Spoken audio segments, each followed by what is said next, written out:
Fala Vascaíno, fala Vascaína, tudo bem?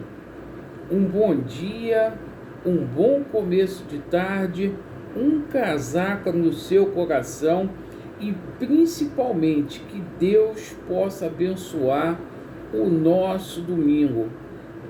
Meus amigos, um vídeo com bastante novidades para poder passar para vocês, onde a gente vai falar muito das nossas categorias de base.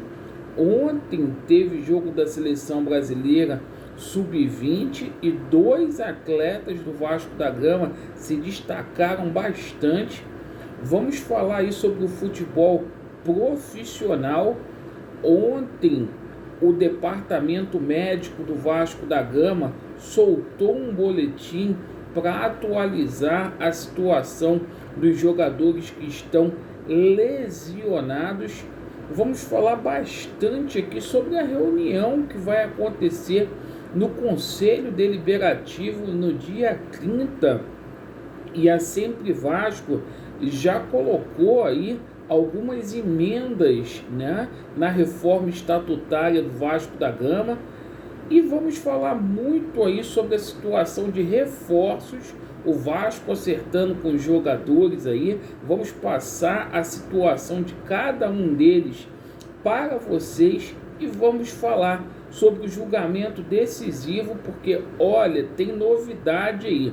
A turma que acha que já está resolvido, que já acabou, esquece, a gente vai passar as novidades para vocês. Se inscreva no nosso canal, deixe o seu like ou o seu dislike, ative o sininho e vamos que vamos para o vídeo não ficar longo.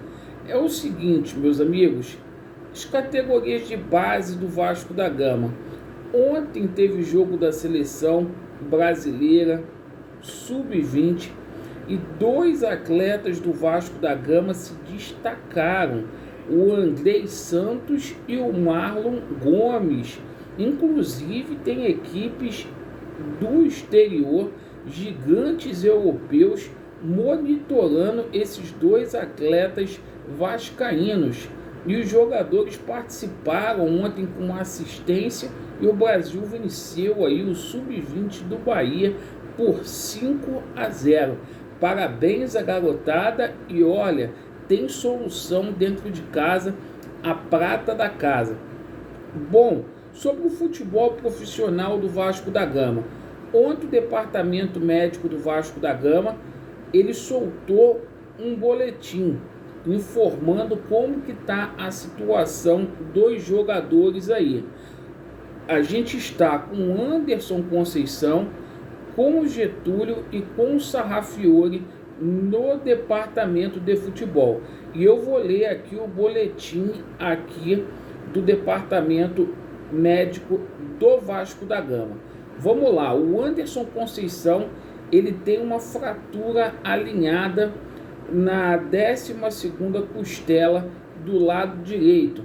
O atleta iniciou os trabalhos no campo e apresenta boa evolução até o momento. O Getúlio segue em evolução e já faz trabalho com bola, aquela situação da transição, sem apresentar queixas aí com relação à dor.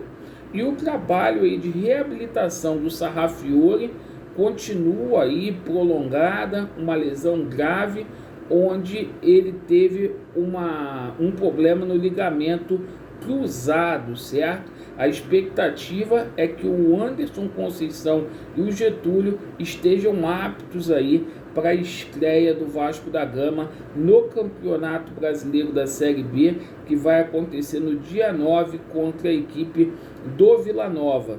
Bem, meus amigos, com relação à reunião do Conselho Deliberativo, dia 30, reunião marcada pelo presidente aí, Carlos Fonseca, para deliberar as emendas, as alterações no estatuto. E ontem a Sempre Vasco aí soltou uma nota divulgando as suas propostas de emenda para o estatuto. É engraçado o Vasco da Gama, né? Primeiro eles aprovam o estatuto para depois colocar as emendas. Deveria ter sido ao contrário, apresentar as emendas, a proposta e depois ir para a votação. Agora que já passou mesmo, não adianta, né? Rigorosamente mais nada. Coisa para inglês ver e deixar mais gostoso lá para eles. Bom, e quem falou ontem foi o Campelo, né? Lá no canal do Vascaíno do Cerrado, e ele simplesmente disse que o Jorge Salgado, o pessoal aí da Mais Vasco, brandaram aí que tinham soluções, né, para o clube, e um ano depois chegaram à conclusão que só vendendo seria a solução. Fato é, Campelo, que você também tem muita culpa, e se esses caras estão vendendo aí o Vasco, é por conta da tua covardia, porque você permitiu o golpe também junto com o Urso. Bom, vamos lá. Sobre a situação de reforços, vou atualizar aqui a situação de cada um para vocês. O Vasco pretende aí contratar até 7 jogadores, tá? Isso vem do Carlos Brasil. E é o seguinte, a situação do lateral esquerdo do River Plate, né? O Fabrício Angileri, ele falou ontem lá nos Detetives Vascaíno, e o empresário dele disse categoricamente que o jogador não foi oferecido a nenhum clube daqui do Brasil. Um excelente lateral, seria aí muito bom para o Vasco da Gama. O Vasco estaria aí com negociações avançadas com um atacante lá do Marcílio Dias, né? O Zé Vitor, né? Destaque aí do Marcílio Dias, as negociações estariam avançadas. Com relação aí aos dois gringos aí, o Vasco propôs aí uma oferta, já está na mesa aí para o Benjamin Rousset, lá do River Plate, onde o Vasco propôs pagar aí 3 parcelas, valor total de $1,5 milhão, seria aí 7 milhões de reais, jogador de 21 anos que o Vasco está querendo trazer aí.